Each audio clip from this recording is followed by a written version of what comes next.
আজ আমরা এমন একটা এক্সপেরিমেন্ট করতে চলেছি যেখানে ম্যাগনিফাইং গ্লাসের দ্বারা একটা কাগজকে পোড়ানো হবে। তৃতীয় শ্রেণীর ছাত্রীদের খুব রিকোয়েস্ট, স্যার আজকে করতেই হবে আপনাকে। গতদিনও আমরা চেষ্টা করেছিলাম, কিন্তু সূর্যের তাপ কম থাকার কারণে আমরা সফল হতে পারিনি। তো অবশেষে আজকের সূর্যের তাপটা বেশ ভালোই আছে, আর অবশেষে দেখতে পাচ্ছ তোমরা যে কাগজটি পুড়েই যাচ্ছে। এটা কেন হচ্ছে? অ্যাকচুয়ালি ম্যাগনিফাইং গ্লাস উত্তল লেন্স। এই উত্তল লেন্স সূর্যের আলোটাকে একটি বিন্দুতে ভীষণভাবে তাপ উৎপন্ন করে, যেখানে কাগজটি পুড়তে সাহায্য করে। কিন্তু আমরা যদি সাধারণ একটা কাঁচ নিই, সেই কাঁচটা কি হবে?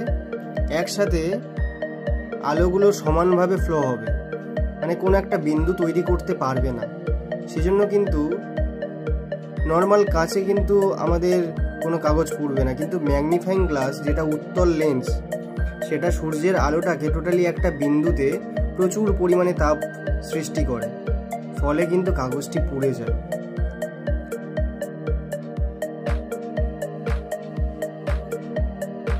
তোমরা দেখতে পাচ্ছ যে কাগজটি অলরেডি অনেকটা পুড়ে গেছে, কাগজ থেকে ধোঁয়াও বেরোচ্ছে। তোমরা ম্যাগনিফাইং গ্লাসটা এমনভাবে ধরবে যে কাগজের মধ্যে একদম ছোট্ট একটা বিন্দু সৃষ্টি হয়, তবেই কিন্তু জ্বলবে, না হলে জ্বলবেই না। আর দেখতে পাচ্ছ কাগজটা পুড়ছে, কিন্তু কোনো আগুন লাগছে না।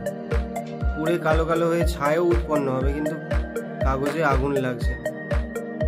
আগুন লাগে তবে যখন তুমি কালো কাগজ ইউজ করবে, বা সংবাদপত্রের কাগজ ইউজ করতে পারো, একটু মোটা দেখে হলে ভালো হয়, কারণ এটা সরু কাগজ তো পাতলা, সেই জন্য তাপটা ধীরে ধীরে সঙ্গে সঙ্গে পুড়ে ছাই হয়ে যাচ্ছে, আগুন আর লাগছে না। কিন্তু একটু মোটা কাগজ, একটু কালো পেপার হলে দেখবে তোমরা আগুন লেগে গেছে, তোমরা বুঝতে পারো।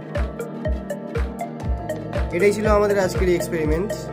তো ভালো লাগছে, আজকের কাগজটা পুড়েছে। আমরা গতদিন ট্রাই করেছিলাম, কিন্তু সেটা হয়নি।